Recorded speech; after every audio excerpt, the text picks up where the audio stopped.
Pourquoi n'ai-je jamais rien vu? Les grandes personnes ne savent plus croire.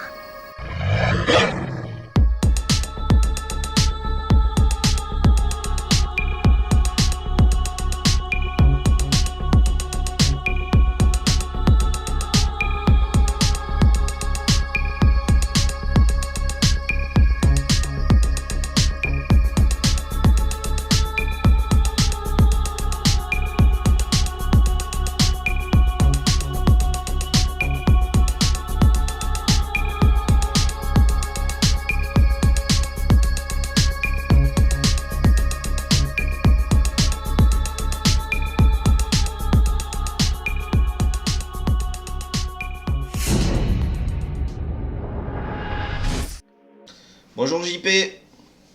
Salut, comment va? Eh bien écoute, ça va plutôt bien.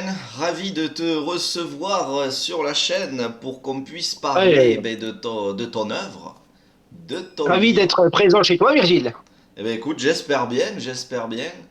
Donc on va parler de ton livre que tu as sorti très récemment, Enquête de preuve. Voilà, donc Cryptide, Enquête de preuve. Alors j'aime bien le enquête. Le jeu de mots un petit enquête, peu, oui. c'est vraiment chouette déjà.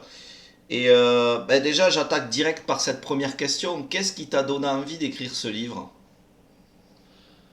En fait, cette envie d'écrire ce livre vient beaucoup de connexions mystères, parce que vers le mois de février, un peu même avant, vers le mois de janvier, mon épouse a commencé à me montrer énormément d'informations qui passaient sur tes forums. Alors moi, j'étais pas du tout dans le trip actuel, loup-garou, homme sauvage, etc. Moi, je regardais ça de loin. J'ai quelques intérêts pour l'ufologie depuis très longtemps, mais parce que j'avais déjà vu des phénomènes de type ufologique, sans prétendre quoi que ce soit d'ailleurs, j'ai vu des ovnis. Mais pour le reste, j'étais pas vraiment dans le trip loup-garou, etc. Tandis que mon épouse est à fond dedans. Et elle me disait, tiens, regarde, qu'est-ce que tu penses de ça? Qu'est-ce que tu penses de la trace? Qu'est-ce que tu penses de ci? Qu'est-ce que tu penses de mi? Bon, 9 fois sur 10, soit la trace était animalière, connue, un chien, un chat, un ours, ce que l'on veut. Et évidemment, de temps en temps, il y avait des traces qui étaient un peu suspectes, des choses, tu dis, tiens, c'est un peu bizarre, etc. Mais ce que j'ai remarqué très rapidement, en fait, c'est que si sur les forums, il y avait un élan, une motivation et un intérêt à comment je vais dire, à montrer des choses, à montrer des vidéos, à montrer des traces, etc. Il y avait un manque flagrant de connaissances scientifiques dans la mise en, je vais pas dire la mise en scène de la trace, mais en tout cas dans le recueil d'informations sur ce qui était visible. Et donc, ce manque d'informations rendait parfois les choses difficilement interprétables. On peut avoir une trace, en fait, je vais dire, de la taille d'un petit chien. Hein, prenez un caniche, un chihuahua, un Yorkshire. Si la photo est prise de manière suffisamment, je vais dire, proche de la trace, on peut très bien faire passer ça pour une patte d'ours. Alors évidemment, il y a toutes les caractéristiques de la morphologie de la patte d'ours, c'est pas ça la question. Mais je veux dire que rien qu'un effet d'optique rend parfois la taille des traces, la forme des traces totalement non mesurable. Et donc, j'ai vu aussi passer éventuellement la présence d'affirmations comme quoi qu'il y avait des poils, comme quoi qu'il y avait du sang, comme quoi qu'il y avait des choses qui étaient présentes. Mais forcément, on n'en reste qu'à la preuve verbale, éventuellement la preuve photographique, mais il n'y a aucun recueil en fait de l'information.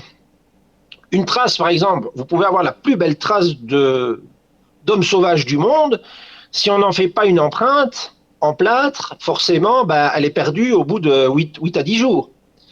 Ok, si jamais vous avez du sang sur des feuilles, parce que, je sais pas, la bestiole s'est blessée, au bout de quelques heures, voire quelques jours grand maximum, ce sang est totalement perdu et totalement inutilisable. Donc, tout de suite, j'ai dit, ok, ce qui manque à cette quête, parce que c'est votre quête, en fait, d'où le titre du livre, Cryptide, Enquête de preuve, c'est il manque en fait l'aspect scientifique des choses. Alors j'ai dit c'est pour moi, j'ai l'habitude d'écrire, j'ai l'habitude de faire des conférences, j'ai donné pas mal de conférences en faune sauvage, en médecine aviaire, j'ai formé des confrères pendant très longtemps, avant de faire un peu autre chose de ma vie. J'ai dit ok, donc je vais leur apprendre à pouvoir recueillir des données, des preuves scientifiques. Alors ce livre en fait est fait bien sûr pour les cryptides, mais c'est en fait un canevas scientifique qui permet à n'importe qui de collecter n'importe quel type de preuves. Ça peut aller de preuves comme quoi que vous avez un renard ou le chien de votre voisin qui vient régulièrement se faire vos poules, à la présence éventuellement de traces d'ovnis, à la présence de personnes qui n'ont rien à faire là et que vous voulez avoir au minimum un minimum de preuves pour la police, comme quoi qu'il faudrait intervenir, à la présence de cryptides, je vais dire dans le bois à côté de chez vous et que vous voulez absolument mettre en évidence.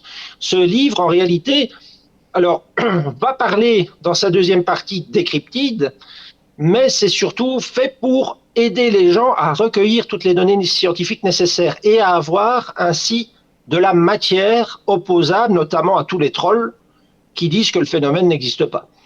Oui, surtout sur la plateforme YouTube. Ah oui, surtout sur YouTube, surtout sur Facebook, vous avez des milliers de fakes. Alors, soit des vrais fakes qui sont présents, soit des gens qui crient fake de toute façon dès qu'on amène la moindre ébauche de preuves, parce qu'ils ne supportent pas qu'on pourrait sortir des canevas scientifiques connus, alors que c'est le propre de la science. Normalement, la science doit tout le temps être mise en question. Oui, ben, c'est ce que j'ai remarqué dans ton livre. Vers la fin, tu expliques bien qu'effectivement, c'est très difficile de se faire écouter sur ce genre de sujet, mais que c'est pas impossible non plus. Il suffit vraiment de le Non. vouloir et de faire un travail vraiment sérieux, quoi. C'est-à-dire qu'il faut comprendre qu'en milieu scientifique, n'importe qui a le droit de publier. Je veux dire, il ne faut pas croire qu'il faut avoir un diplôme de biologiste, un diplôme de médecin vétérinaire, un diplôme, je vais dire, en reliance zoologiste ou autre, pour dire de pouvoir faire de la publication scientifique. Vous pourriez être un plombier, un architecte ou le boulanger du coin, à partir du moment où le texte est bien rédigé, que les preuves factuelles sont là, vous avez totalement le droit d'écrire à n'importe quelle revue scientifique pour dire de pouvoir publier votre travail. Et dans l'histoire de la science, des gens qui n'avaient rien à voir avec la science ont été publiés de manière scientifique parce que les données et les faits qu'ils amenaient étaient des preuves factuelles et réelles. Après, bien entendu, vous avez la chasse gardée, c'est-à-dire que le papier doit passer un certain nombre d'écueils. Et là, j'ai parlé de manière, je vais dire, théorique. J'ai parlé de manière, je vais dire, le meilleur des mondes.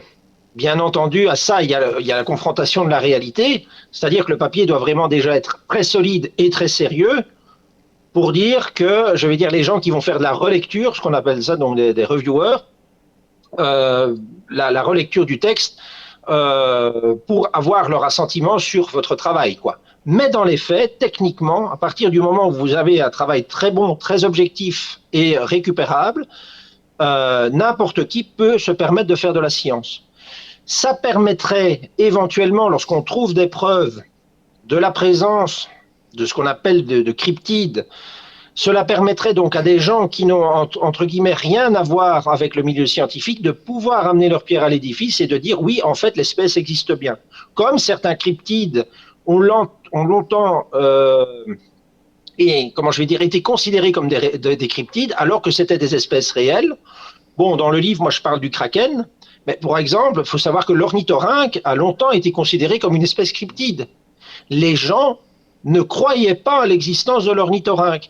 Les zoologistes qui arrivaient sur place et qui trouvaient des ornithorynques morts pensaient que c'était des fakes de l'époque, des gars qui s'amusaient à prendre des corps de ratons laveurs, à leur mettre des becs de canard et à faire des choses comme ça, pour dire de créer une espèce de bestiole un peu miraculeuse qu'est l'ornithorynque en réalité, qui est une espèce très scientifiquement excessivement intéressante. Et donc il cherchait les coutures sur la bestiole pour dire de prouver que c'était le fait. Et puis force était de constater qu'il n'y avait pas de couture, qu'il n'y avait pas de mise en scène possible et que l'animal était réel. Et donc de cryptide, cet animal est passé à quelque chose de totalement réel et connu. Tu nous relates ça d'une très belle manière et je suis content que finalement pu d'une certaine manière influencer un petit peu à l'écriture de ce livre parce que je trouve qu'il est vraiment utile, mais ça j'y viendrai un peu plus tard. On sent vraiment que tu souhaites que les gens ne fassent pas n'importe quoi et vraiment veillent dans un premier temps à leur sécurité. Et je trouve que tu le fais très bien. Et tu expliques à un moment, alors j'ai pris des notes, alors, toutes les preuves indirectes de leur présence peuvent contenir des bactéries, des virus, des parasites ou des venins totalement inconnus, aussi inconnus que le sujet de votre recherche. Donc, quand tu parles de cette matière qu'on peut retrouver sûrement sur des ossements, je pense, ou voilà, sur les restes de l'animal, ou du cryptide en question, c'est ça, c'est faire attention à la manipulation. Oui, parce que en fait, en réalité, n'importe quel corps ou n'importe quelle chose présente dans la nature, même totalement connue, contient des bactéries, contient des virus. Alors nous sommes protégés fort heureusement d'ailleurs, de la plupart des milliards de virus et de bactéries existants sur cette planète, qui ont en règle générale, fort heureusement, une très très forte spécificité d'autres. Donc par exemple, je sais pas moi, excusez-moi, un début de rhume. Mais par exemple, le virus, voilà, le virus de la tomate, en fait, tue les tomates. Il ne va pas tuer un être humain qui va manger une tomate contaminée. Le virus, je vais dire, de la rhubarbe, tue les rhubarbes, mais ne va pas tuer un humain parce que, comment je vais dire, qu'il va contaminer. Mais on sait par contre aussi qu'il y a des réactions croisées.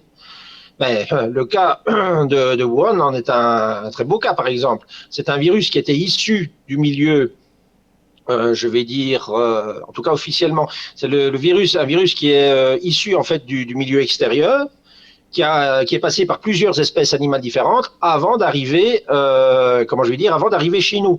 Et ça, des virus en réaction croisée, on en connaît on en connaît beaucoup. Alors des dizaines même. Hein. On a le virus de la fièvre du Nil, on a le virus de la rage, par exemple, qui sont, par exemple, des virus qui sont très bien anthropozoologiques et qui viennent en fait chez l'être humain de manière régulière, souvent comme cul-de-sac d'ailleurs, l'humain qui tombe malade de ça. Ebola, par exemple, est un virus du singe qui se retrouve régulièrement en fait chez un être humain. Donc, je tenais moi à dire qu'à partir du moment où on avait des espèces déjà aussi totalement inconnues, cela peut dire fondamentalement des virus totalement inconnus, des bactéries totalement inconnues. Et ces virus et ces bactéries peuvent très bien être excessivement hyperpathogènes pour l'homme. L'histoire nous l'apprend lorsque l'on regarde par exemple les Indiens d'Amérique. En fait, ce ne sont pas les forces espagnoles qui ont décimé les Indiens, je vais dire, du sud de l'Amérique. C'est la grippe. En fait, les Espagnols ont amené la grippe aux Indiens d'Amérique du Sud, et les peuplades, en fait, ont été largement décimées par le simple virus de la grippe. Lorsqu'on a rien que la grippe fait ce qu'on appelle des cassures génétiques de manière régulière, donc en fait, elle se recombine avec d'autres virus grippaux dans d'autres espèces. En règle générale, cela provient d'espèces d'oiseaux. Eh bien, lorsque on a ce virus cassé génétiquement qui revient chez nous, il peut parfois décimer les populations, même qui connaissent la grippe. En 1918, par exemple, la grippe espagnole a été un des cas flagrants de cassure génétique. Eh bien, moi, je tenais absolument à dire aux gens qu'il y avait deux formes de danger. La première forme de danger, c'est la forme de danger réel, direct. L'animal, on appelle ça un animal, de toute façon, c'est pas un être humain. L'animal est en face de vous. Le Bigfoot, le loup-garou est en face de vous. A fortiori, c'est un super prédateur. A fortiori, vous n'avez que vos deux mains. Eh bien, il est totalement capable de vous manger si jamais il en a envie. Il est totalement capable, à partir du moment où cet animal est capable de déraciner des arbres, vous comprenez bien qu'il va vous déraciner vous. Donc ça, c'est pas son souci. Mais il a aussi sur lui sa propre flore bactérienne qui peut être très dangereuse. Une morsure de chien est déjà très dangereuse. Vous vous faites mordre par un chien, il faut vous faire mettre sous antibiotiques, sinon ça risque de mal tourner. On connaît les varans. Les varans en Australie, en Indonésie, ce sont des espèces qui mordent leur proie et attendent que le fouillis bactérien qu'ils ont à l'intérieur de leur bouche tue leur proie.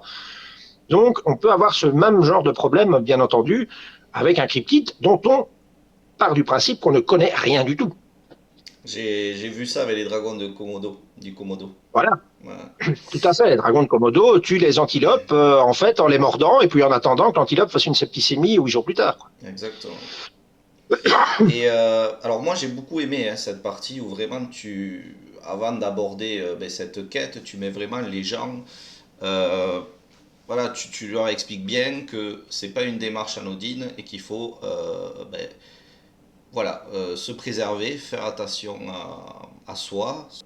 Si on part en recherche de cryptides, la première chose à faire, c'est ça, c'est veiller à notre sécurité. Tu as bien étayé tout ce qu'il fallait faire, tout ce qu'il fallait, enfin, en tout cas, bien se prémunir pour éviter qu'il arrive quelque chose de grave par la suite. Ce qu'il y a de bien, c'est que tu m'as suivi sur différentes enquêtes, et donc bien avant que tu écrives ce livre, moi j'ai appris de toi, et j'ai trouvé ça génial.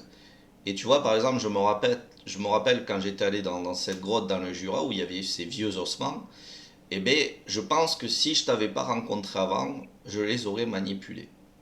Et le fait de t'avoir rencontré avant et d'avoir entendu parler de ça, là, de tout ce que tu es en train d'expliquer, eh ben, j'ai dit, je vais en prendre des photos, je vais les regarder, mais par contre, vu que j'ai pas de gants avec moi, je vais pas les manipuler parce qu'on sait jamais, ils sont là depuis longtemps, il faudrait pas qu'il y ait un germe ou une bactérie, quelque chose qui se foute sur moi, et puis que quelques semaines après, je m'aperçois que merde, il y a un truc qui cloche, quoi.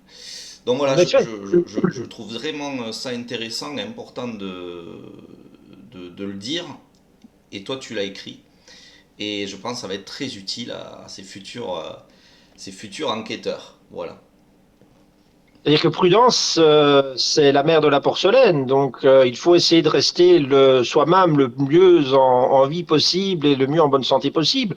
Dans le cas des eaux dont tu parlais, il est clair qu'on sait que le bacille du charbon, par exemple, parce que 9 fois sur 10, en ce temps-là, les animaux mouraient du charbon avant qu'on ne les jette dans ce genre d'endroit de charognard.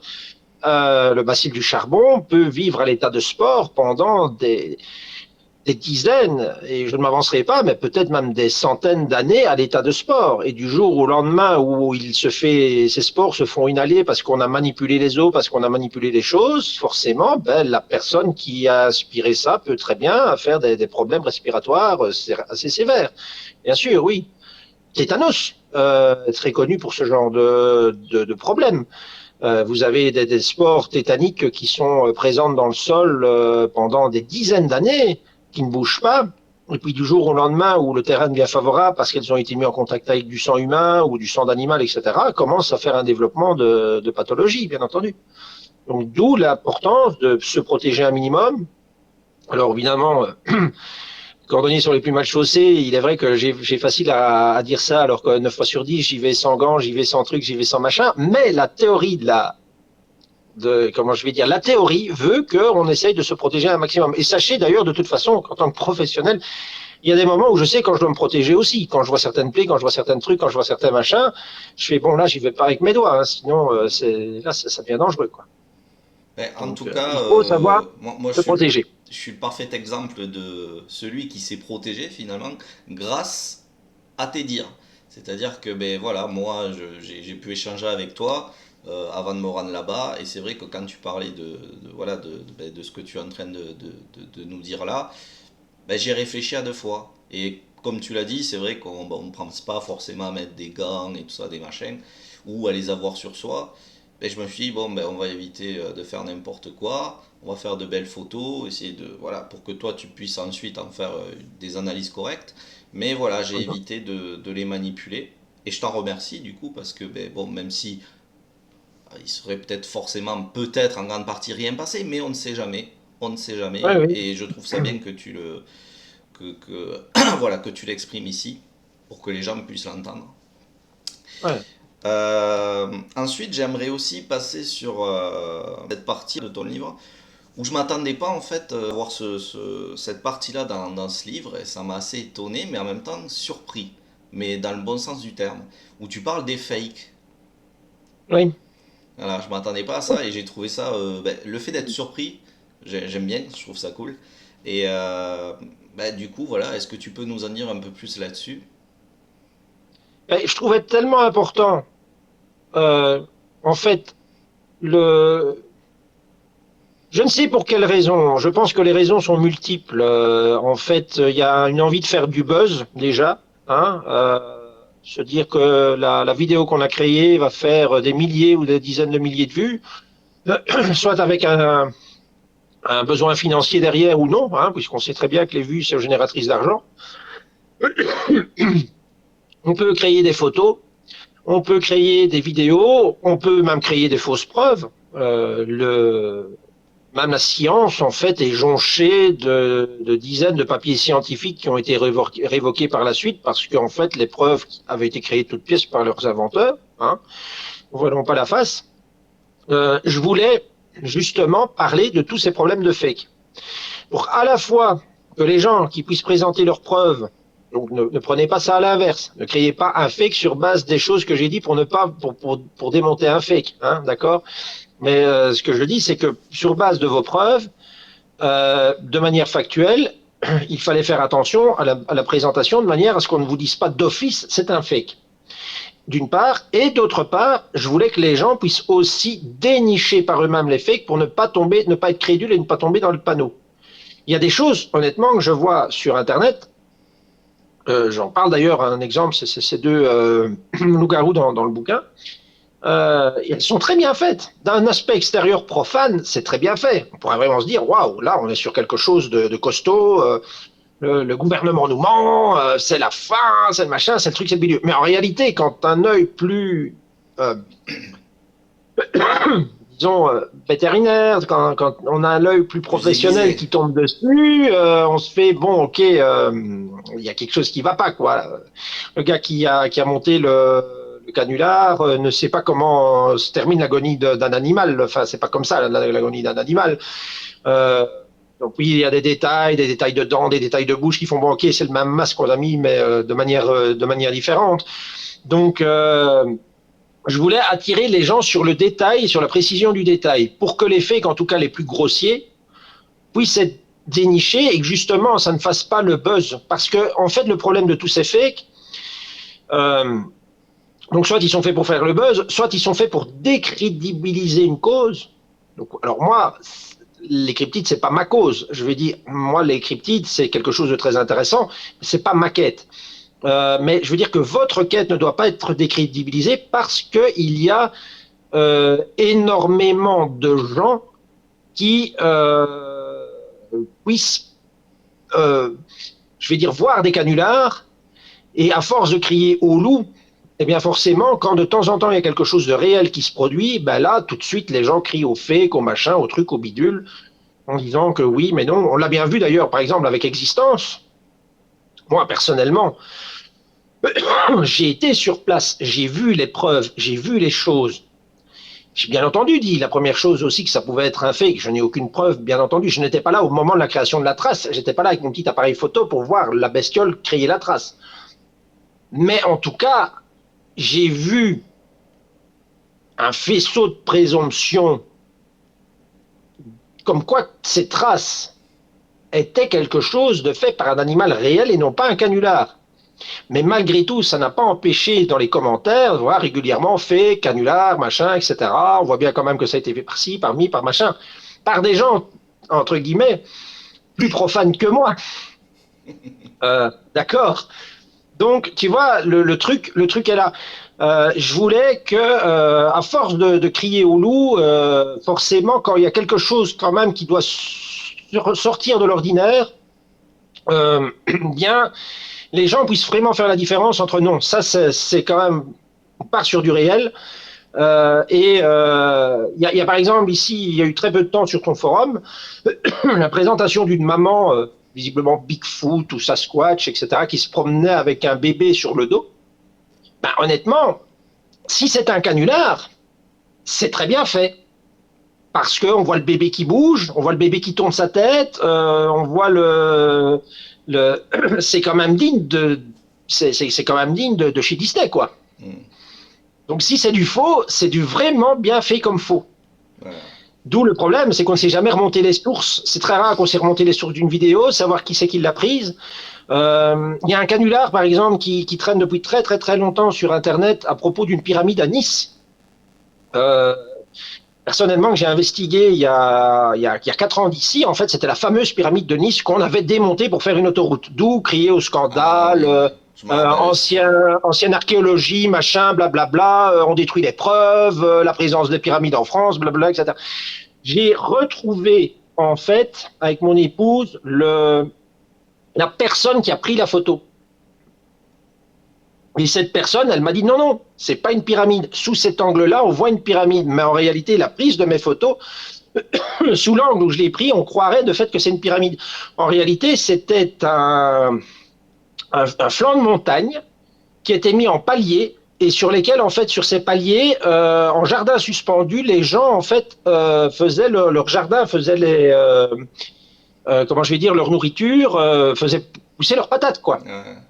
Ce n'était pas une pyramide de Nice. Eh bien, encore à l'heure actuelle, c'est très régulier que malgré la chose a été débunkée par la personne qui a fait les photos, elle l'a fait en conférence, elle l'a dit en face de tout le monde, etc. Que revient que la pyramide de Nice était une vraie pyramide, comme les pyramides d'Égypte, blablabla, etc. Et donc c'était ça que je voulais, c'était arriver à montrer aux gens, donc d'une part de ne pas tomber, d'être crédule, d'autre part d'avoir donc bien un œil en se disant oui, de temps en temps on soulève un lièvre, c'est bon d'investiguer, et puis troisièmement d'arriver à la source de la preuve, ça c'était le plus important. Retrouver la personne qui a fait la vidéo, tout de suite se dire bon, ben, cette personne est-elle crédible, n'est-elle pas crédible?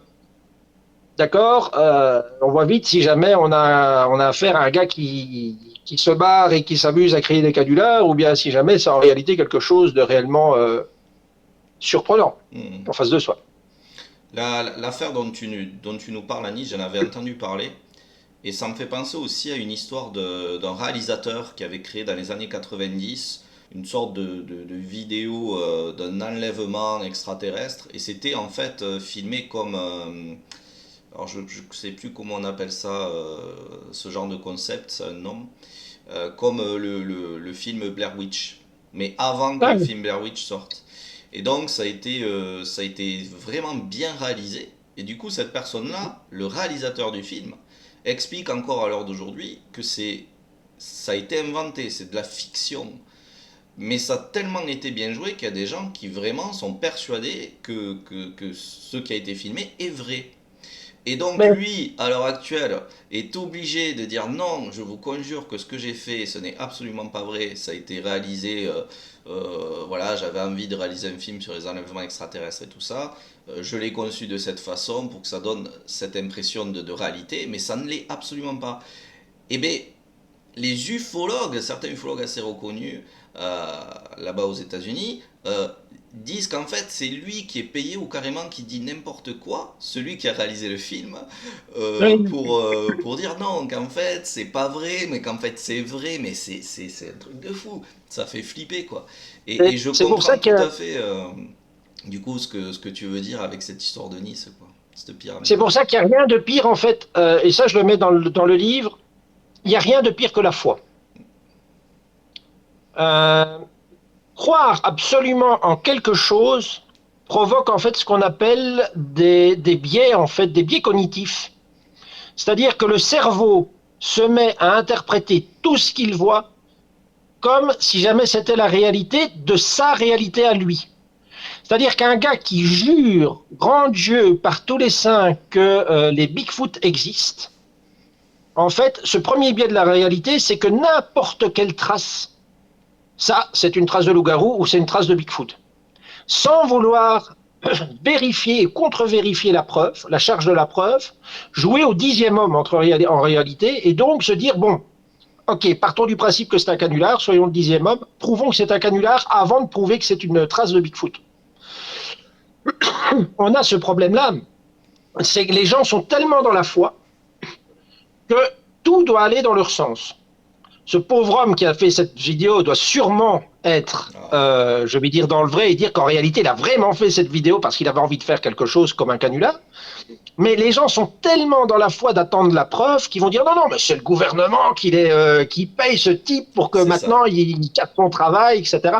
Je connais une autre histoire en fait sur Rennes-le-Château où les gens ne croient pas à une preuve existante parce que la façon dont la preuve est arrivée dans les mains de la personne qui la présente, donc je tairai les noms, en fait, est tellement improbable qu'ils préféreraient entendre non, mais j'ai été appelé un jour à 3 heures du matin par deux types un peu louches, on m'a emmené dans une grotte et là on m'a remis la preuve, plutôt que d'entendre dire que cette preuve, il l'a bêtement trouvée sur un marché aux puces, en fait, chez un ferrailleur, tu vois. Les gens sont tellement dans leur truc, non, non, non, ça ne peut pas être réel. Et donc, voilà où toujours est le problème, c'est fait, pas fait, canular, pas canular. Alors, soyez, s'il y a bien un conseil, de toute façon, c'est jamais être dans la foi. Dans ce genre de recherche, il faut partir du principe qu'on ne sait rien. Et que tant qu'on n'a pas soi-même l'ornithorynx en face de soi, pour revenir à ce que je disais tantôt, eh bien, ça peut exister comme ça ne peut pas exister. Mais surtout ne jamais interpréter toutes les preuves dans un seul sens en disant oui, non, mais ça c'est une preuve, c'est signé, c'est un Bigfoot, quoi. Oui. Le but du jeu, c'est de dire non, c'est peut-être pas un Bigfoot en fait, c'est peut-être tout simplement. Ah oui, ça c'est les choses que je déteste le plus, où on voit un truc et de suite il y a personne pour faire une analyse, ou je sais pas, ou même est-ce que la personne est réellement compétente à ces compétences-là pour certifier que c'est une empreinte de Bigfoot ou de loup-garou. Même si bon, c'est sûr qu'aux États-Unis qu'on voit des empreintes de pieds comme ça et ça, mais est-ce que c'est pas quelqu'un aussi qui peut s'amuser à faire, bref. Ce que je veux dire par là, c'est que... On peut très bien reprendre une raquette, et surtout que maintenant, autant les premières preuves, en règle générale, sont des preuves qui sont, en règle générale, des preuves vraies. Autant, le problème, c'est qu'avec le temps, on sent que ça peut faire un buzz, et alors on peut créer le canular sur base de la preuve, les premières preuves existantes. C'est pas que je remette en cause l'existence des Bigfoot. Il y a honnêtement, bon, à l'heure actuelle, vu mes recherches, etc., ça sent quand même le fait. Alors, je parle pas du loup-garou, mais en tout cas, le Bigfoot et le Sasquatch, il y a toutes les raisons quand même de penser que quelque part dans le monde, il y a tellement peu d'humains présents que rien n'empêche que ce genre d'espèce puisse se développer de manière totalement tranquille. Et puisse se pérenniser. Par exemple, on a bien retrouvé il y a très peu de temps, on pensait que les dingos avaient disparu en Australie. Pendant 20 ans, 30 ans, peut-être 40 ans, on n'a plus vu un dingo, etc. Puis du jour au lendemain, parce que très loin dans le bush, dans des endroits où il n'y a jamais un humain qui va mettre le pied, on a retrouvé des dingos. Donc, je vais dire, rien n'empêche, il y a quand même des faisceaux de preuves tant dans les monts Gros que dans les régions en fait des grands lacs canadiens, toute la région en fait des montagnes rocheuses en Amérique, avec des gens, je vais dire, des témoignages de personnes qui sont quand même aussi sous les drapeaux, parce que ça on en parlait de la qualité du témoignage dans le livre, qui font que bon, il y a quand même de très très très grandes chances que ces espèces existent de manière réelle sur notre bonne vieille planète. C'est juste que pour l'instant, c'est comme le Kraken, on n'a toujours pas trouvé le premier cadavre, ou si on l'a trouvé, en tout cas on l'a caché. Ouais. Voilà. Oui, puis c'est vrai que comme tu le soulignes, la crédibilité du témoin est importante, et surtout revenir à la source, c'est-à-dire que d'où viennent ces empreintes, quelle est son histoire. Et c'est bien de ne pas juste regarder l'empreinte et voilà, de l'analyser personnellement sans réellement savoir ce que c'est, mais plutôt remonter au témoin, c'est-à-dire la personne qui a vu la créature faire ses empreintes. C'est déjà un premier Voilà. point. Et bon, pour le reste, voilà, c'est compliqué d'amener une preuve ou quoi que ce soit, mais on y travaille.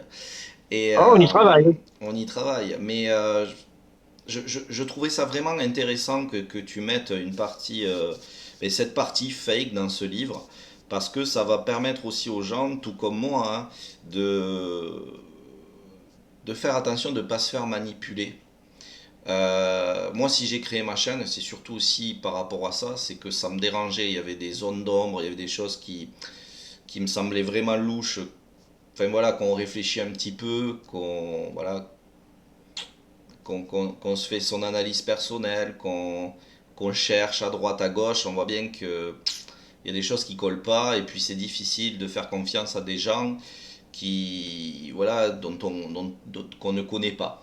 Donc c'est pour ça que je me suis dit, tiens, je vais créer ma chaîne aussi parce que je sais que je me fais confiance et que je sais que ma démarche va être saine par rapport à ce sujet. Et un de mes objectifs était bien sûr de faire venir des gens comme toi, JP, qui puissent me permettre d'avancer plus vite dans la quête. C'est-à-dire qu'une fois que j'arrive face à une empreinte ou quelque chose qui va peut-être faire avancer la cause, ben, moi, j'ai pas ton savoir, tes capacités d'analyse. Donc du coup, ben, pour éviter de dire ah ben ça c'est sûr c'est une empreinte de loup-garou, ça c'est une empreinte de machin, ce qui en plus me décrédibiliserait parce que aux yeux de personnes sérieuses, et dire attends il se prend pour qui le mec. Mais je sais que là du coup dès que j'ai l'info je peux la faire circuler à des personnes comme toi qui eux vont me donner une analyse beaucoup plus sérieuse et approfondie et vont surtout permettre d'éviter de perdre du temps et en même temps donner de la crédibilité à ce qu'on a trouvé. Oui. Et, euh, et j'espère que dans le futur ça va continuer dans ce sens. Et d'ailleurs, par la même occasion, je te remercie pour ta confiance, parce que c'est pas rien, toi, en tant que scientifique, de faire partie un petit peu de cette quête. Et pour moi, tu es le précurseur, hein, c'est vrai. Hein. On te sent vraiment intéressé, tu évites de te fermer à tout, tu essayes de comprendre. Et ça, franchement, c'est tout à ton honneur. Donc voilà, je voulais te remercier par rapport à ça. Mais merci aussi à toi de m'ouvrir les canaux pour moi pouvoir avoir un peu la parole. Bon, précurseur, je ne sais pas. Peut-être qu'il y En a tout cas, dans certains En laboratoires. France, je ne suis pas sûr qu'il y ait dans la cryptozoologie des gens comme toi qui se soient réellement intéressés euh, à venir ben, là, sur le terrain avec moi, par exemple, pour donner son expertise, son analyse de certaines choses qu'on a trouvées. Donc, Mais moi, disons que, en fait, pas- vous êtes venu avec cette histoire en Suisse et qui soulève des interrogations. Moi, personnellement, comment dire, je suis toujours parti du principe. Bon, je suis scientifique, oui. En tout cas, j'ai un cursus scientifique quand même relativement concret. Euh, j'ai publié quand même plusieurs fois à l'étranger, en effet. Maintenant, je ne suis pas dans le système, comment je veux dire, universitaire. En fait, le système universitaire m'ayant été fermé pour raisons diverses, je n'y suis pas rentré, donc ça n'a jamais été que des papiers scientifiques.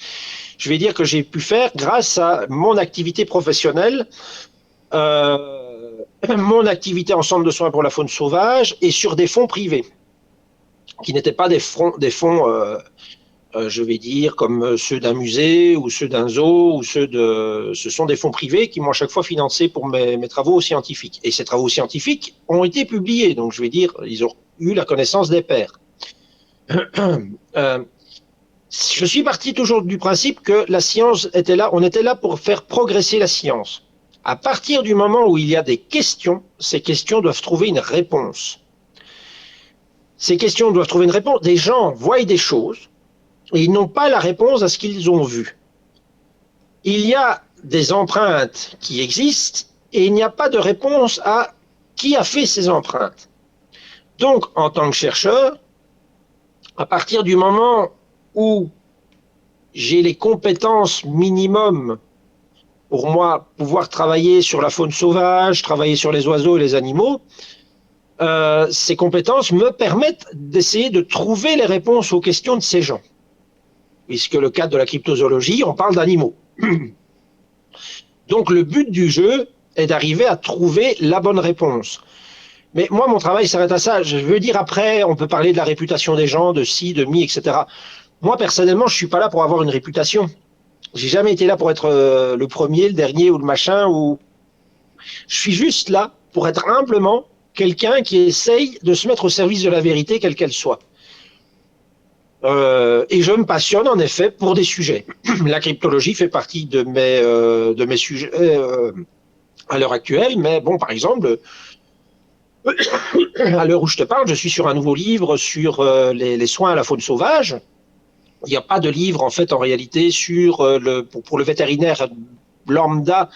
Je vais dire, il y a pas de livre qui existe pour pouvoir faire des soins aux animaux sauvages qu'on amène dans leur cabinet. Et donc là, j'écris le livre nécessaire pour que ces gens-là puissent travailler sur ces animaux-là. Donc ils auront la réponse à leurs questions lorsqu'ils voient y arriver, je sais pas moi, un merle ou un faucon pèlerin ou un chevreuil dans leur cabinet, comment arriver à soigner l'animal. Après, le but du jeu, encore une fois, c'est ça, c'est d'arriver à amener la bonne réponse aux gens.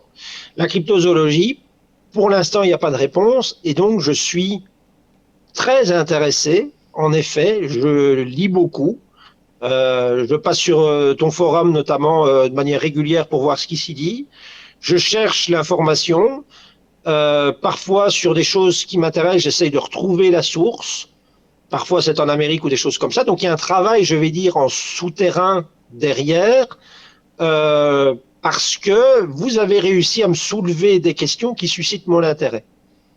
Tu vois, je sais pas si je serai crypto comme zoologue toute ma vie après, hein. Mais en tout cas, pour ces questions-là, il faudra trouver un jour ou l'autre la réponse. Oui, je serais très intéressé d'avoir les réponses, en effet. Voilà. Ben écoute, merci beaucoup pour cet investissement de ta part et, et de la façon dont tu parles, dont tu nous racontes un peu ben, que à l'heure actuelle, tu t'intéresses à la cryptozoologie. Ce qu'il y a de bien aussi, c'est de montrer que c'est pas non plus, tu n'es pas fixé que sur ça. C'est-à-dire que tu en es venu à t'intéresser parce que ça soulevait des questions en toi qui t'ont dit ah j'ai envie de savoir. Et ça me rappelle une histoire que tu m'avais racontée où tu disais que quand tu étais petit, tu adorais partir en vacances, je crois, avec tes parents, hein, puis tu avais vu des fourmis, et puis tu voulais savoir comment les fourmis ça fonctionnait. Or, tu étais vite allé trouver des livres pour. Et tu avais ce goût à l'aventure, et je me rappelle que tu m'avais dit ben voilà, là ça y est, j'ai retrouvé ce goût là pour aller Oui, c'est voilà, ça. sur le terrain à l'aventure, essayer de chercher, de trouver. Et je trouvais que c'était une belle histoire. Et donc, on voit bien que tu es passionné par diverses choses et pas juste la cryptozoologie, c'est pas un focus. Mais voilà, du moment où il y a une recherche à faire, où il y a des questions qui restent sans réponse, ben voilà, JP est intéressé. Voilà, c'est ça, je cherche. Mais par exemple, j'ai d'autres. Il y a des choses dans ma vie qui ne sont pas, qui ne sont pas du tout en reliance avec la médecine vétérinaire ou la cryptozoologie, hein. Bon, les traditions Exactement. anciennes, par exemple, les traditions ancestrales, par exemple, ça c'est quelque chose qui me botte de manière très importante. L'archéologie interdite, c'est quelque chose qui m'intéresse de manière importante. J'ai fait parfois des recherches aussi en faune sauvage ou des recherches sur les animaux qui m'ont conduit à devoir sortir des sentiers battus. Et puis je suis revenu dans les sentiers parce que je voulais tester, je voulais vérifier, je voulais avoir des choses comme ça. Sans, je précise tout de suite qu'il n'y a pas eu d'animal mis en danger ou quoi que ce soit, hein. Alors dans ton livre aussi, j'ai beaucoup aimé la façon dont tu expliques le fait de ben, si on se retrouve face à un cryptide, en tout cas si ça veut d'arriver, donc tu décris un petit peu certaines choses qu'il faudrait, en tout cas des choses préférentielles à faire en cas de rencontre, en face à face, et d'autres à ne pas faire, comme ne pas se retourner, courir. Et Oui. je voudrais que tu en parles un petit peu de ça parce que pareil, j'ai trouvé ça Bah, intéressant. ça, c'est le veto qui a régulièrement dû sauver sa peau qui a parlé, en fait. Donc, en fait, quand on est en face d'un animal sauvage, quel qu'il soit, et attention, hein, une poule parfois, hein, ça peut être très dangereux, une poule. Je dis ça sans rire. N'importe quel animal va tenter de sauver sa peau. Euh, un jour, j'ai cru, au tout début de ma carrière, je me suis fait, mais alors mordre au sang par une gerbille qui croyait que j'allais la dézinguer. Elle était dans sa petite boîte et je vous assure que mon doigt s'en souvient encore. Euh, tout animal qui est confronté à l'inconnu, nous aussi d'ailleurs, hein, accessoirement, tout animal en fait va avoir des réactions et des postures par rapport à l'inconnu. Posture numéro un, il va se sentir en état de prédation, si c'est le plus souvent un prédateur, et il va se dire, tiens, ce qui est en face de moi est mangeable et comestible. Et donc là, il va juger le pour et le contre, à savoir si jamais j'y vais ou j'y vais pas. Est-ce que la bestiole en face de moi va être capable de se défendre si jamais je veux la grailler? Donc en fait, il y a un rapport bénéfice à risquer ma peau, à aller buter le truc en face de moi pour le manger. Solution numéro 2, il se croit proie par rapport à un prédateur. Et donc là, lui, en règle générale, il engage la fuite. Ou des réactions de défense si jamais il est acculé. Mais en règle générale, 9 fois sur 10, il part vers la fuite. Il essaye de rompre le combat et de s'en aller.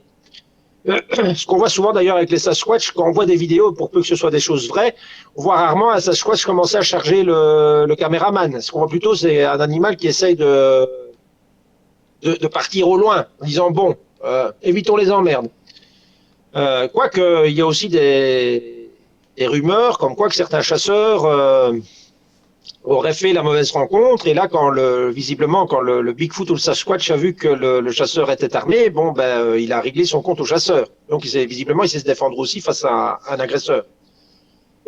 Et la troisième solution, c'est l'intérêt. C'est-à-dire qu'il arrive en disant, mais qu'est-ce que c'est que cette chose-là? Un peu comme nous, hein, de toute façon, qui la curiosité, en fait, pour savoir qu'est-ce que c'est, est-ce que tu es petit, t'es grand, etc. Et on retrouve ça dans toutes les espèces, depuis le cheval, en passant par les baleines, en passant même par les chiens et les chats. Et donc, on a toujours ces trois cas de figure. Donc, de là, il y a toujours, de toute façon, des comportements à devoir mettre en place en cas de confrontation directe, parce que techniquement, il faut essayer de sauver sa peau. On parle quand même d'espèces pour la plupart, donc Bigfoot, Sasquatch, loup-garou, d'espèces de plus de 2 mètres, musclés comme si jamais ils allaient faire le prochain Rambo, et capables de démonter n'importe quoi, de prendre des pierres de 100-120 kilos au-dessus de leur tête et de commencer à dézinguer la forêt. Vous vous rendez bien compte que vous avez beau être même un gars des forces spéciales entraîné à tuer à main nue, face à ce genre d'animal mi-chien, mi-homme, mi-singe, mi-homme, vous avez beau être le meilleur des meilleurs, ça risque quand même d'être chaud pour votre tête, quoi. Donc, j'essaye de donner aux gens toute une série d'informations pour éviter d'en arriver à un affrontement armé.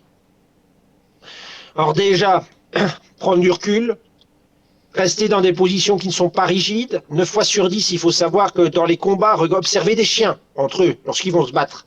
Observez des chats entre eux quand ils vont se battre. Des perroquets entre eux quand il va y avoir un risque de bagarre. Tous ces animaux, toutes ces espèces sont toujours rigides, tendues. Elles essayent de se faire grandes, elles essayent d'avoir les poils tendus, elles essayent de... Au contraire, tous les mouvements fluides, mouvements de jeu, mouvements de va-et-vient, etc., sont des mouvements d'apaisement. Quand on est dans la fluidité, on est dans l'apaisement en réalité. D'accord? Donc l'important est d'essayer de conserver non pas une forme statique en se voulant impressionnant. Vous n'allez pas impressionner un Bigfoot. C'est impossible d'impressionner un Bigfoot, même quand on fait 1m80, ok? Your body is so musculaire, d'accord, mais en attendant, faut être logique, quoi. Il est impossible d'impressionner un Bigfoot. Il va vous mettre une caramel, c'est terminé. Donc, il faut plutôt essayer d'être dans le rapport. Bon, par contre, il faut aussi ne pas provoquer certains réflexes qui sont présents dans énormément d'espèces. La fuite, par exemple. Le réflexe de fuite. Ça, c'est hyper connu chez tous les prédateurs supérieurs. Chez l'ours, chez le chien, chez le sanglier, chez comment je vais dire, chez le chat. Vous commencez à courir, l'animal en face de vous se met à vous courir après. C'est ce qu'on appelle le réflexe de fuite. Parce que forcément, c'est un prédateur, il doit chasser une proie. La proie, elle va fuir. Donc le fait qu'elle fuisse, elle met de la distance. Cette distance, il faut la rattraper pour pouvoir arriver à manger la proie en question. Donc automatiquement, je me mets à courir, il se met à courir. Ça sera sûrement la même chose pour des espèces qui ont quand même probablement, après moi je fais là des hypothèses de travail, mais partant du principe que c'est animal, comme disait mon grand-père, je n'ai jamais peur de trois hommes qui se mettent à courir, quoi. D'accord? Donc, il peut très bien lui-même se mettre à courir. D'ailleurs, on a même, je crois, oui, c'est sur ta chaîne, notamment des gens qui disaient « Je me sens suivi parce qu'en fait, l'animal, le Bigfoot, le loup-garou, qui se cache sur la droite, avance en même temps que j'avance, comme si jamais il m'accompagnait jusqu'aux limites de mon territoire. Donc, il n'est pas impressionné, quoi. Il part pas dans le sens inverse. Donc, toujours essayer de garder les yeux fixés sur le spécimen.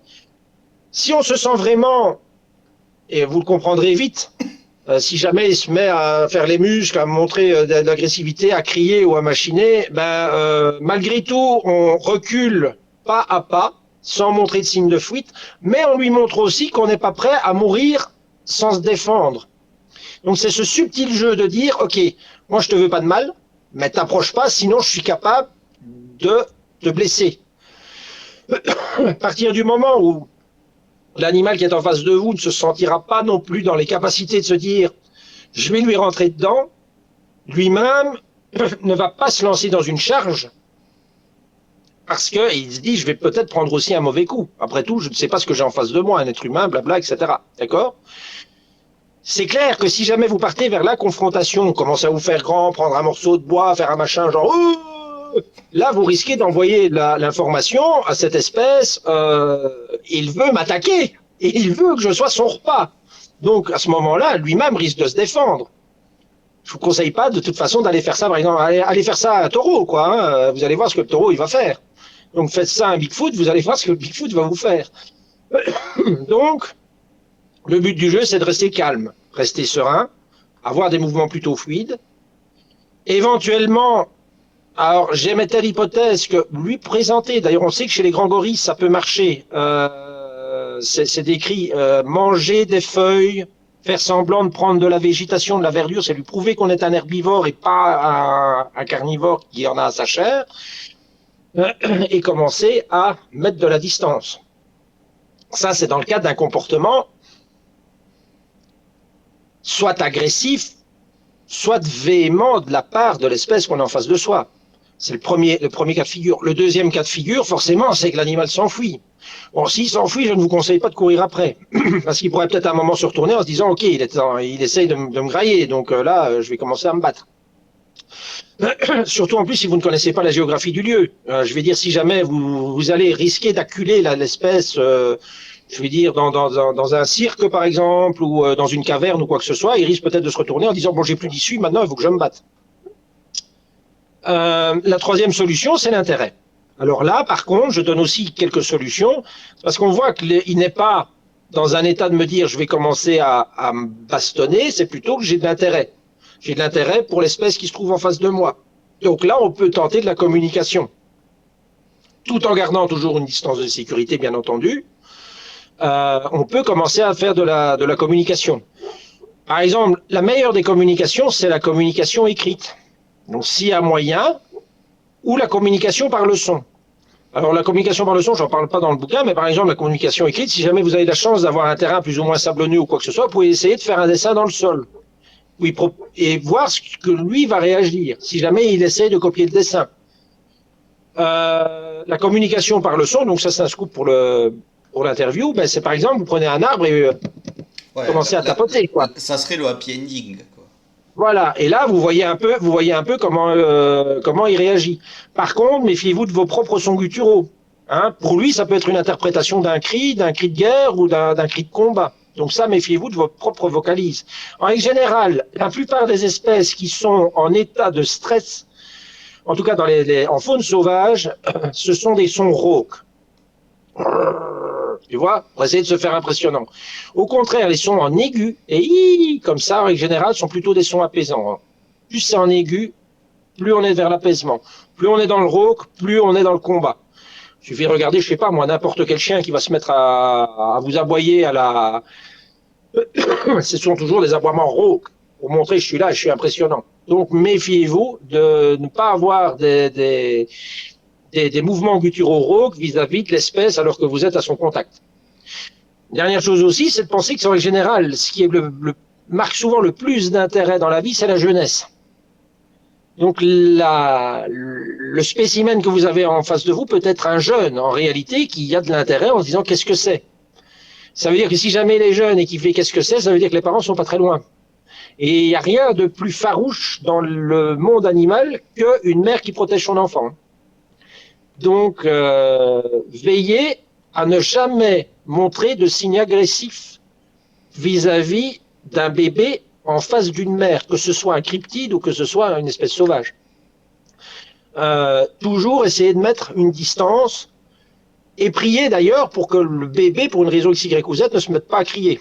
Ce qui tout de suite pour la mère pourrait être un signe d'alerte, arriver en voulant castagner, quoi. Donc ça, sachez-le.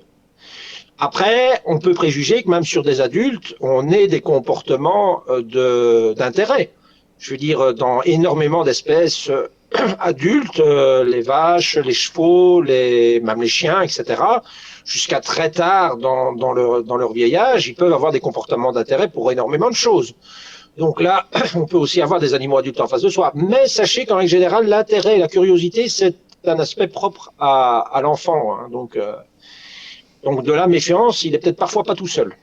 Alors, j'avais noté aussi autre chose qui est intéressant et qui est lié avec ce que tu es en train de dire, c'est qu'il faut faire aussi attention aux appareils qu'on a avec nous. Si on veut filmer, si on veut prendre une photo, parce qu'on ne sait pas comment l'animal va réagir en fonction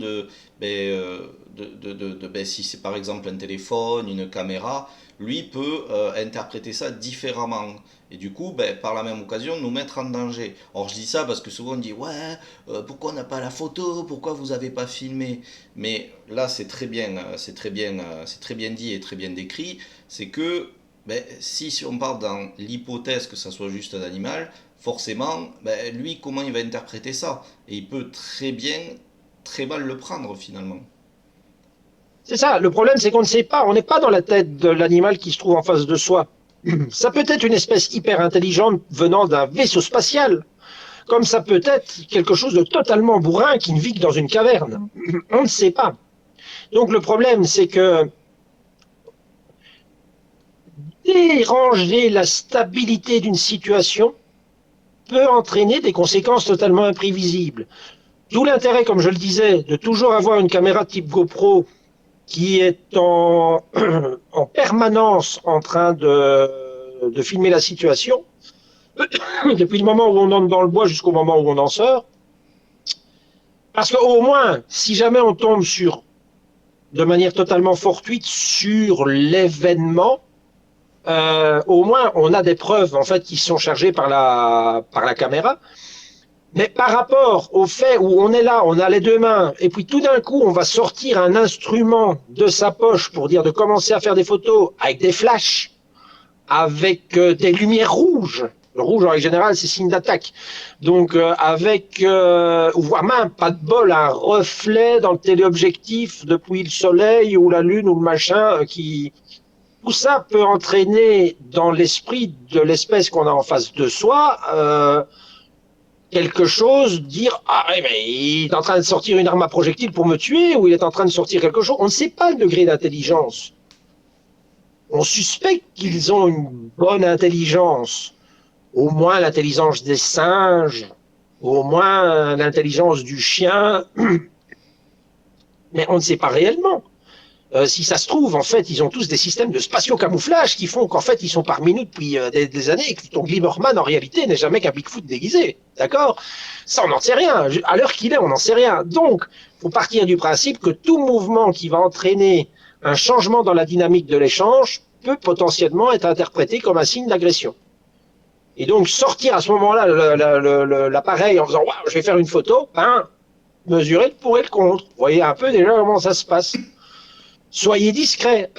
Prenez légèrement l'appareil, sortez l'objectif, appuyez tant que vous voulez, lancez la vidéo tant que vous voulez, mais que ça reste.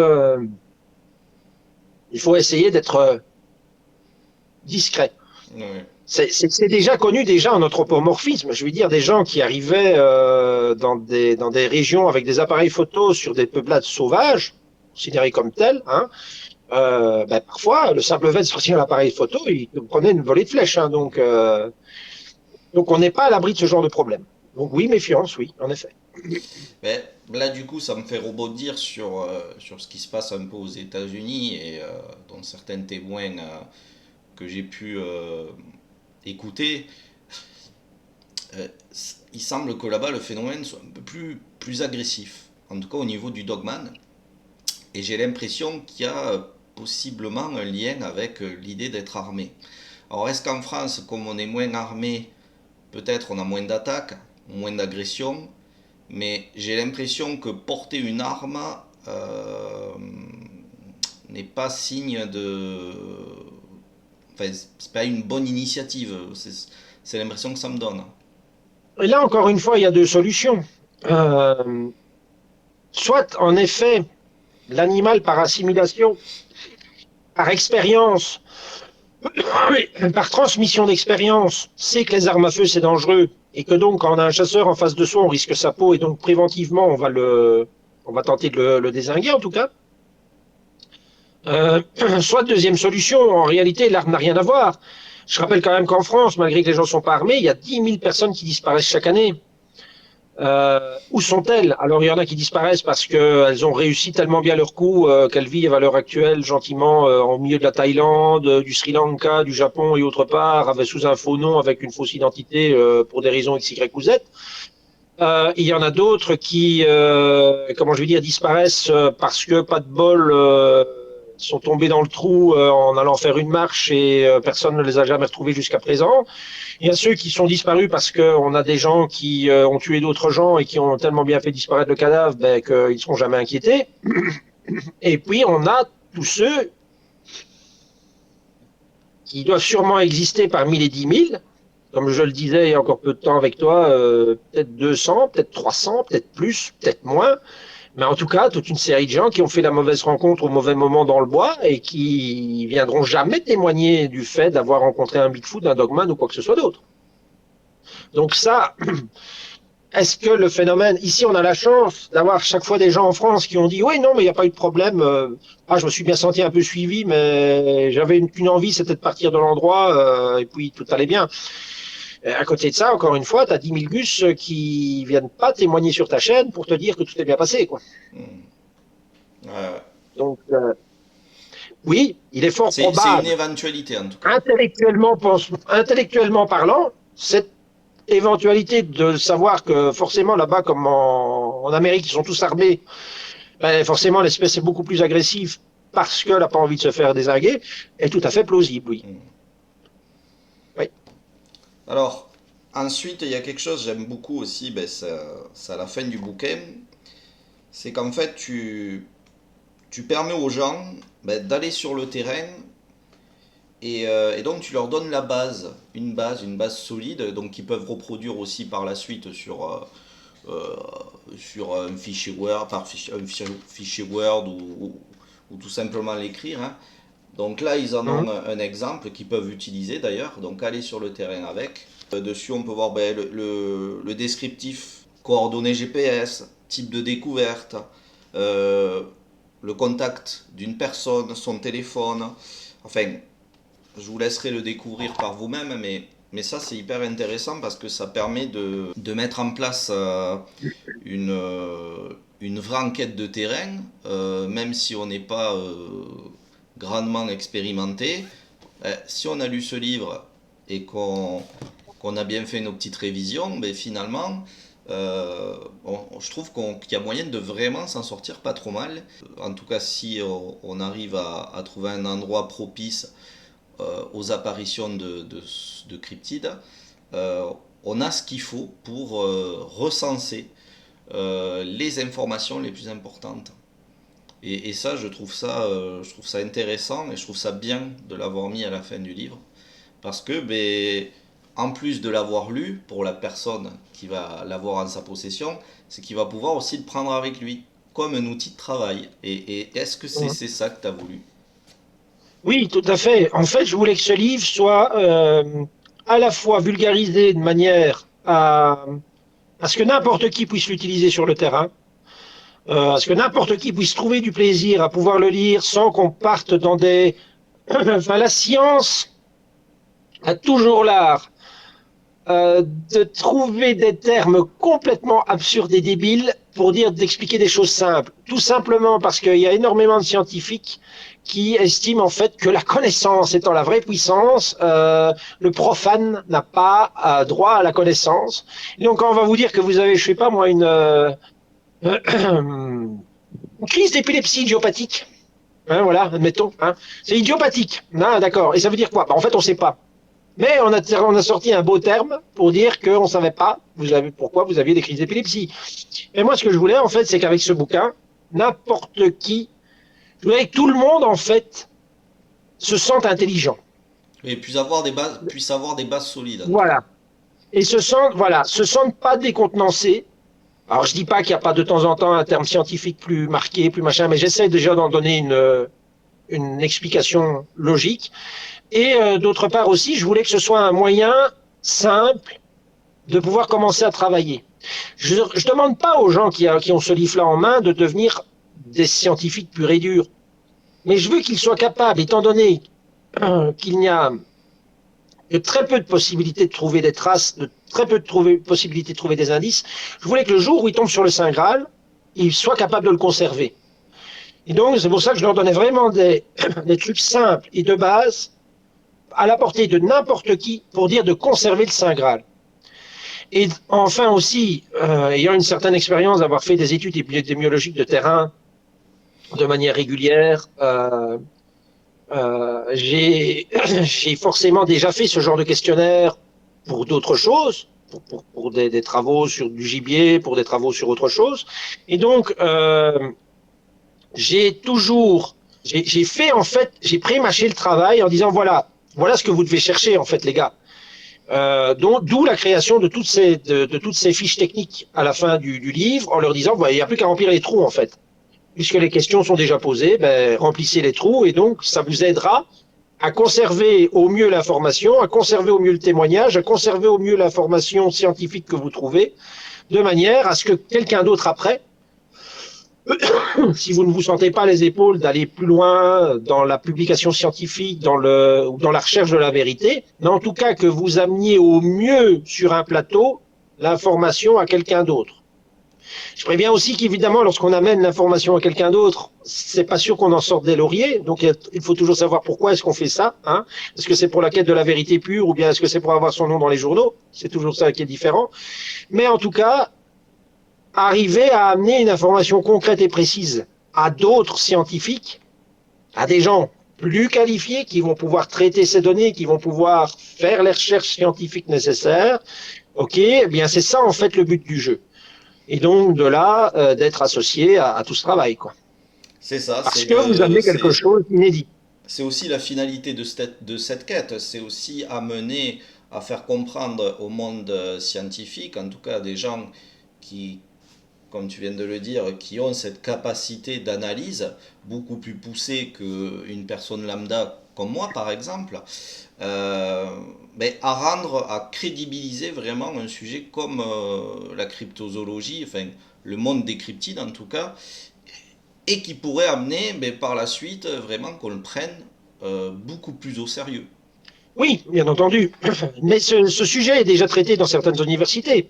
Donc, je sais bien que pour le moment, la Russie est un mot grossier, mais par exemple, dans certaines universités russes, ils ont des sites de cryptozoologie qui s'intéressent beaucoup à tout ce qui est, je vais dire, toutes ces apparitions de cryptides à l'intérieur du territoire russe, que ce soit au col de Diatlov, en passant par la Sibérie, Tunguska ou autre chose. Donc, on a déjà aussi, en Amérique aussi, on a deux universités, je crois de mémoire, qui ont des sites avec des cryptozoologues qui travaillent pour eux. C'est sûr que j'ai un peu le pressentiment, après, bon, je n'ai pas fait des recherches non plus exceptionnelles, hein, je le dis. Euh, je pourrais être peut-être très surpris, mais à l'heure actuelle, en tout cas, dans le milieu même de la cryptozoologie, je ne connais pas d'université française ou d'université européenne qui a ne serait-ce qu'un un poste dédié à ça. Moi, j'en connais pas. Je, je crois peut-être qu'en Allemagne, il doit y avoir un poste, mais je n'en suis pas plus sûr que ça.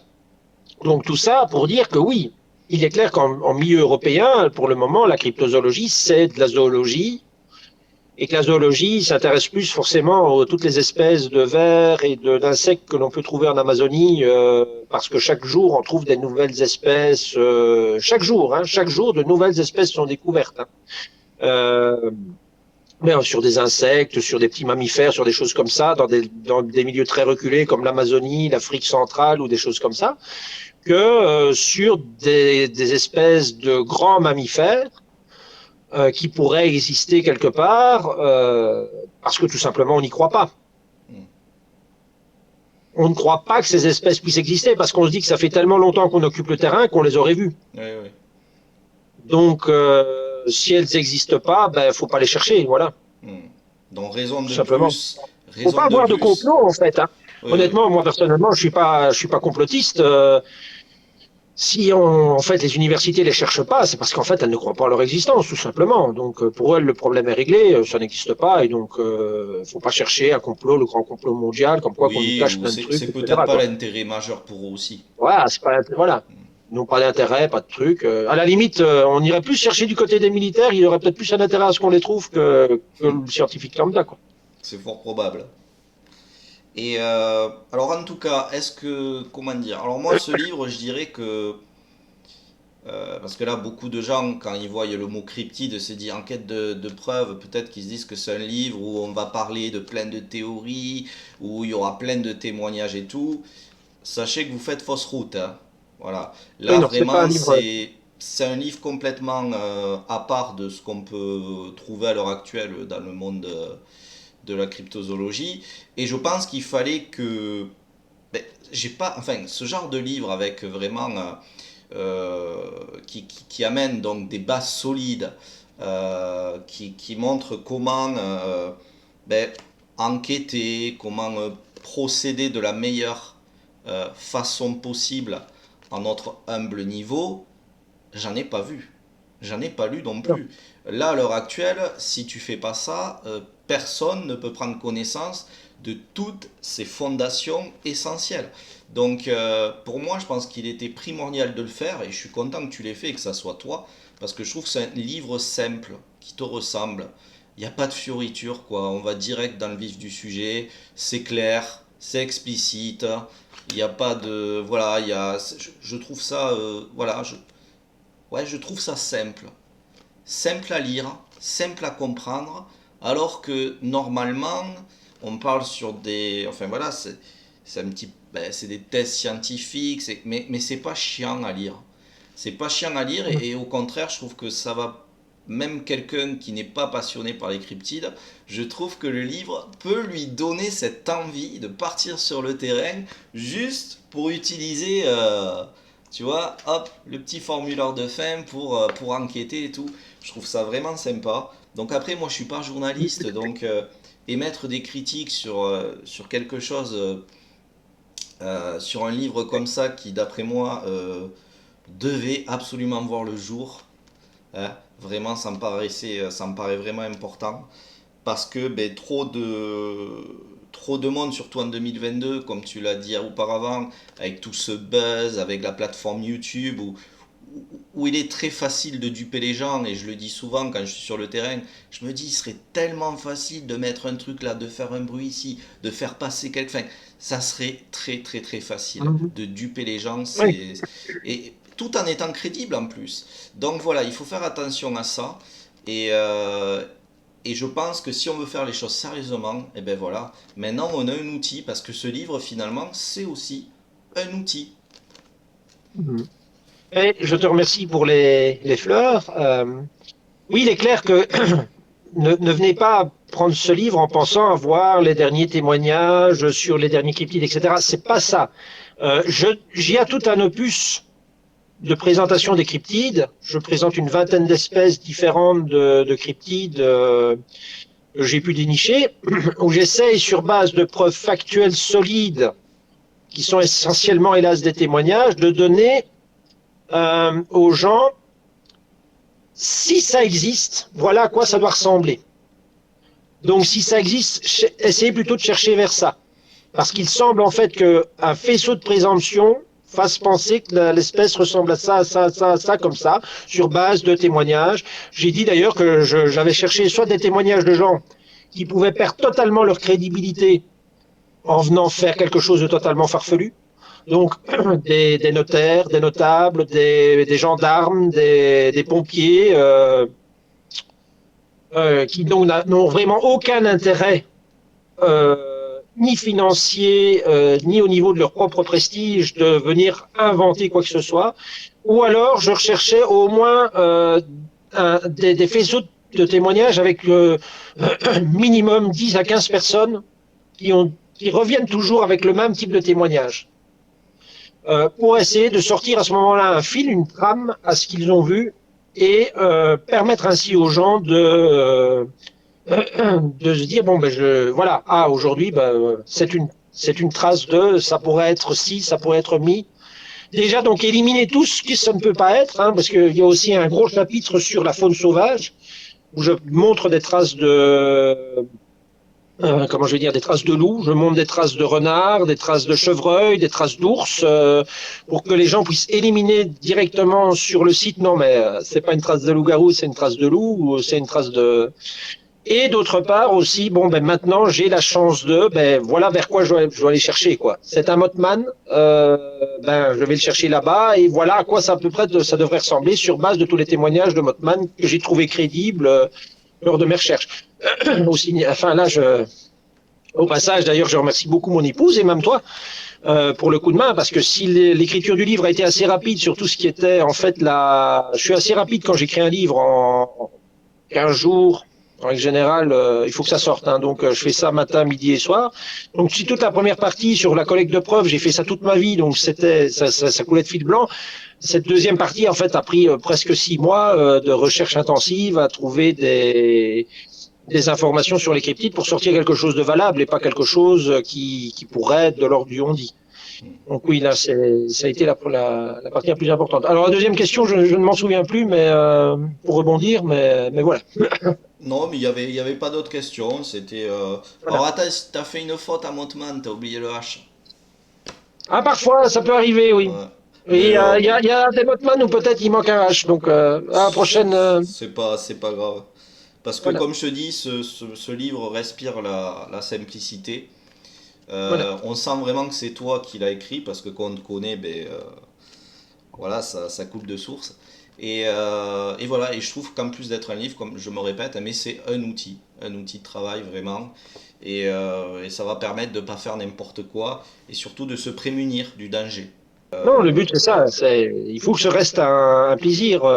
Je voulais aussi que le livre, là, c'est ça, je voulais rebondir tantôt, le livre a été fait parce que, limite, un préadolescent doit pouvoir le comprendre et si lui-même a envie de jouer aux explorateurs dans son camping le long de l'eau lorsque ses parents sont en vacances, ce livre devrait pouvoir l'aider à pouvoir le faire. En fait, je voulais qu'il soit d'une telle facilité de compréhension que vraiment n'importe qui pouvait le prendre en main. Ben, c'est le cas, c'est traité très sérieusement, euh, c'est très pro, mais en même temps, ça se laisse lire vraiment facilement, on comprend très bien ce qui est dit.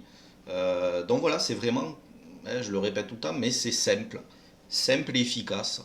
Donc je mettrai un lien dans la description pour que les gens puissent l'acheter, puissent se le procurer. Et Voilà, te procurer. donc du coup, je te remercie pour cet échange, JP, Ouais. d'avoir écrit ce livre aussi, parce que il fallait que quelqu'un le fasse et je suis content que c'est toi qui l'aies fait. Alors maintenant, JP, on va revenir sur cette affaire donc, de cette chienne retrouvée dévorée. On Mhm. dirait limite qu'elle a été désintégrée, en tout cas que son corps a été désintégré. Oui, c'est sûr que c'est assez impressionnant, oui. Ah ouais, les images sont assez folles. Alors, comme tu as pu le voir, j'ai réussi à avoir le contact donc du maître de cette chienne, qui est Oui, chasseur. Donc, qui m'a expliqué toute l'histoire. J'ai pris par la suite d'ailleurs le oui, temps t'as inquiété, oui. de tout développer avec toi, de te raconter tout ce qui m'avait été dit. Et je remercie d'ailleurs Jean-Marc qui m'a mis en contact donc avec ce monsieur qui a été très très sympathique, qui m'a donné vraiment tout ce qu'il avait pu observer dans les moindres détails. Et donc moi, j'ai été harcelé à ce moment-là de personnes qui m'ont envoyé plein de messages en me disant regarde, on a la preuve, il y a un loup-garou qui bouffe des chiens, enfin voilà. Alors et encore une fois, tu vois, on retombe sur cette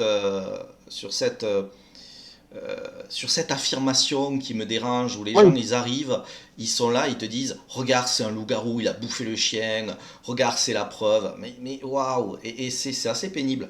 Et donc, je me suis dit que j'allais essayer de traiter cette affaire de la meilleure façon possible pour montrer aux gens qu'il faut vraiment arrêter de spéculer comme ça aussi facilement sans avoir aucun aboutissement. C'est-à-dire, la première chose à faire, moi je me suis dit, c'est déjà rentrer en contact avec la personne, le voilà, témoin, chercher la donc source. c'est-à-dire, voilà, le maître de cette chienne. Ensuite, d'avoir son récit, son histoire, qu'est-ce qu'il a vu, qu'est-ce qu'il a observé, qu'est-ce qui s'est réellement passé. Et ensuite, du coup, t'en parler pour avoir ton analyse à toi par rapport aux photos que je t'ai envoyées, parce que du coup, ce qu'il y a de bien aussi, c'est que j'ai pu avoir 3 photos de cette pauvre chienne, hein, et qui sont waouh, qui sont très glauques, hein, Oui, c'est pas évident à oui, regarder. ça c'est, voilà, ouais, faut avoir l'habitude, oui. Faut être accroché, ouais. Et donc j'ai eu ces Ah, trois voilà. photos.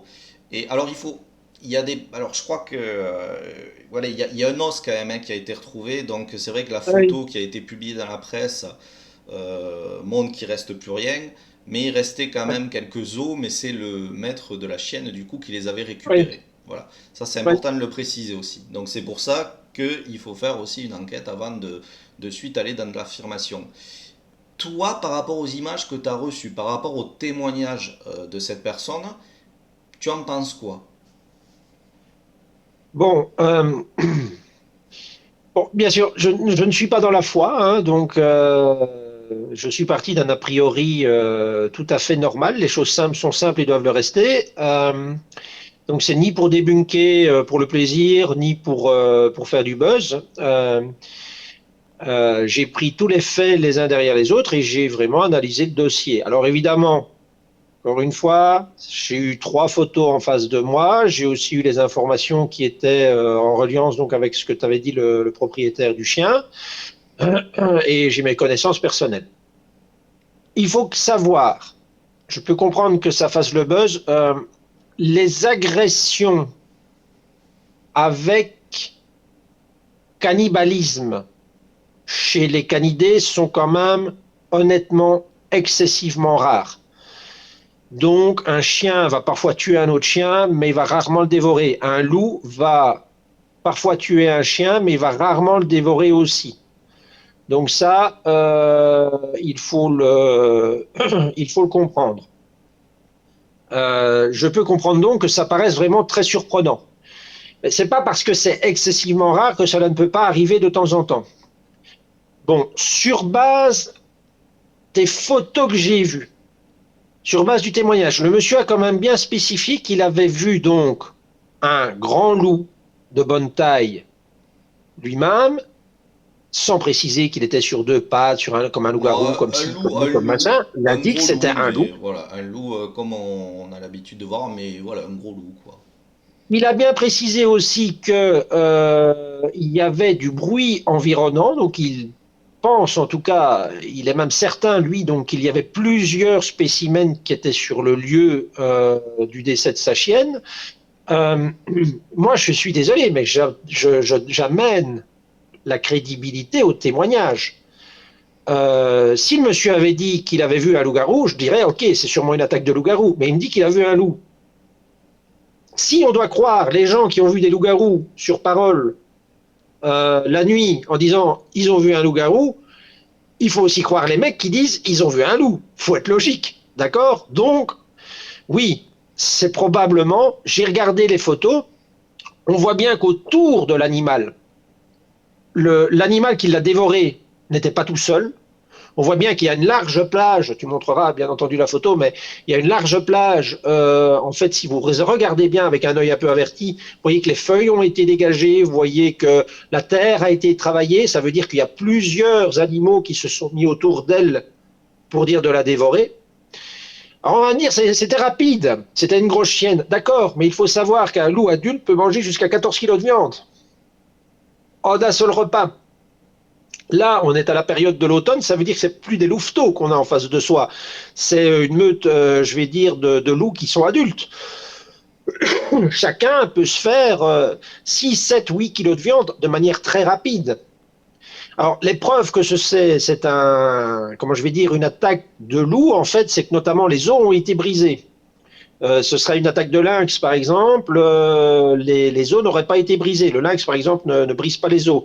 Les os ont été brisés, la tête est restée, je vais dire, n'a pas été broyée, parce qu'en fait, les os de la tête sont tellement durs que c'est très compliqué à broyer, donc ce n'est pas une attaque d'ours non plus. D'ailleurs, géographiquement, on est dans les Alpes, donc ce n'est pas, c'est normalement pas un ours. Ou alors, vous vous demandez ce qu'il fout là.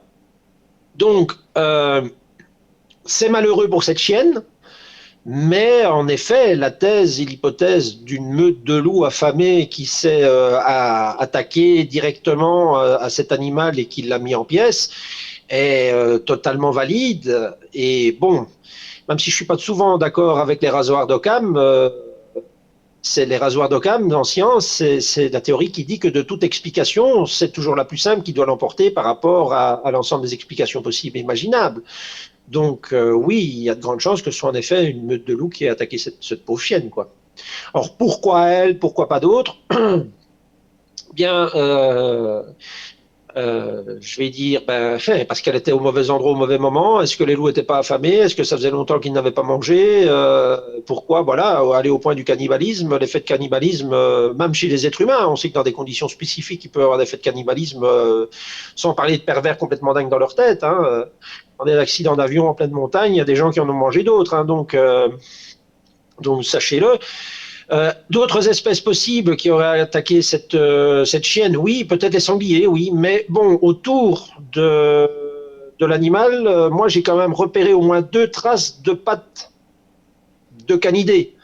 Alors soit c'est pas de bol, c'est les traces de la patte de la chienne alors qu'elle s'est défendue contre éventuellement une compagnie de sangliers qui l'aurait dévorée. Soit en effet, ce sont des traces de loup qui l'ont dévoré aussi. Sachant qu'un loup était sur le lieu au moment où le monsieur est arrivé et a découvert son chien, doit normalement largement exclure l'attaque de sanglier. Ça, c'est une autre, c'est une probabilité qu'il faut enlever. La vitesse de la prise alimentaire est excessivement rapide. Pourquoi? Parce que bon, les loups sont pas là pour commencer à faire un banquet. Je vais dire, la viande est là, il faut la manger, parce que si jamais je la mange pas maintenant, un autre prédateur va passer et va commencer à la manger à ma place. Bon, dans cette région-là, il n'y a pas d'ours, mais imaginons qu'un ours débarque en plein milieu des Pyrénées, je vais dire à côté Nice, donc je vais dire vers le massif des Exterrelles, on a des loups qui remontent d'Italie ou des choses comme ça. Il faut vite manger la viande, parce que sinon quelque chose d'autre de plus gros que moi risque de venir me la chercher. Ou des prédateurs aériens ou des choses comme ça vont venir de demander leur part. Donc ils sont pas là pour faire un banquet, il faut que ça aille vite. Donc il est normal que sur très peu de temps, 1 heure à peu près, l'animal ait été dévoré comme il a été dévoré là, oui. Les intestins ont disparu, c'est très typique des canidés. D'autres espèces ne mangent pas les intestins, mais dans le cas des canidés, c'est assez typique en fait que la viande, l'abdomen ait été absorbée. Donc oui, en effet, donc là, tout confirme. Je suppose d'ailleurs qu'un jour ou l'autre, l'OFB donnera l'information à ce brave monsieur avec l'autopsie, mais qui confirmera qu'en effet c'est une attaque de loup. Après, sur la carcasse en elle-même, des prélèvements ADN auraient pu être faits pour mettre en évidence dans la salive du loup la présence de son ADN. Oui. Or, le maître, lui, a été, en tout cas le propriétaire de la chienne, lui a été très déçu de ce qui s'est passé euh, par rapport aux analyses de terrain qui ont été faites. Il a trouvé ça très décevant et c'est pour ça qu'il a pris l'initiative de mettre cette photo dans la presse et de raconter l'histoire. Parce qu'il y a eu aussi une autre attaque non loin de chez lui, il m'a raconté, donc un peu de la même envergure. Maintenant, lui, Ça, bon, ouais. Maintenant, lui, il a bien vu un loup. Il a entendu plein de, voilà, comme si d'autres animaux fuyaient. Donc, d'où l'idée de la meute de loups. Et donc le loup qu'il a vu, qui est ensuite parti, il a bien vu, quoi. C'était un loup. Voilà. Et pareil, il a mis quand même plus une heure et quelques à venir à retrouver sa chienne parce qu'elle avait son colis GPS. ouais, Donc sur c'est des dire GPS, oui. que il n'était pas à côté non plus, je pense. Donc Ouais, vu qu'il a mis un certain temps pour arriver sur les lieux de l'attaque. ouais. Moi, ce que j'ai fait avant de t'en parler, et ça je le dis à tout le monde, c'est que j'ai regardé aussi sur Internet. J'ai cherché attaque de meute de loup. Et j'ai bien remarqué les similitudes sur l'image de certains Ouais, animaux qui ont été attaqués. Et j'ai dit, ah, effectivement, ça y ressemble beaucoup. Même si, comme tu voilà. le dis, cette idée de cannibalisme est très rare. Ben, ceci dit, on voit que ce qui a été fait correspond à ce qu'on peut trouver sur Ouais. les images qu'on retrouve sur Internet. Donc les gens, voilà, je vous le dis, hein, mais avant de venir comme ça, de marceler pour me dire, Virgile, regarde, c'est un loup-garou, affirmer que... Prenez 5-10 minutes, renseignez-vous de votre côté et vous verrez déjà qu'il y a quand même pas mal de similitudes. Donc à partir de là, peut-être commencer à se dire, bon, c'est peut-être pas non une attaque de loup-garou. Voilà. Et donc du coup, par la suite, voilà, je t'ai tout exposé, Je JP. voudrais, je voudrais insister sur le fait que, à titre personnel, je ne suis pas là pour débunker le phénomène. Je m'en défends totalement. Comme j'ai dit, je crois en rien, ni en la présence, ni en l'absence de ce type d'espèce. Il faut juste essayer de rester scientifiquement le plus droit possible. Parce que ce n'est qu'en étant le plus droit possible, sans rentrer dans des préjugés subjectifs, que il pourrait y avoir d'un être de noblesse à ce type de recherche, en fait. Donc, je ne suis pas là pour débunker. Ici, dans ce cas-ci, pas de chance pour cette chaîne. D'ailleurs, déjà, pensons à une petite pensée quand même pour la chaîne qui a dû passer un très sale quart d'heure. Il faut quand même comprendre que voilà, ce sont des loups, ce sont des loups. Ça aurait été autre chose que des loups. Me connaissant, j'aurais dit oui, bah, c'est autre chose que des loups. Je ne suis pas en accord avec ce qui a été dit. Voilà. Il y a peu de temps, j'ai vu passer une empreinte. Je vais dire sur je ne sais plus quel canal un message comme quoi oui, on ne sait pas l'empreinte ce que c'est, etc. Dans une zone relativement peuplée. Je suppose qu'on a dit ça pour ne pas trop faire de buzz ou quoi que ce soit, mais l'empreinte, pour moi, elle ressemble plus à une empreinte d'ours qu'à une empreinte d'autre chose. Donc c'est Je te, probablement un ours qui a laissé je te rejoins cette là-dessus. empreinte-là. Et je le dis, donc après, évidemment, ce n'est qu'une photo sur un truc. C'est peut-être pas une empreinte d'ours non plus. J'aurais été en place, sur place, à regarder l'empreinte.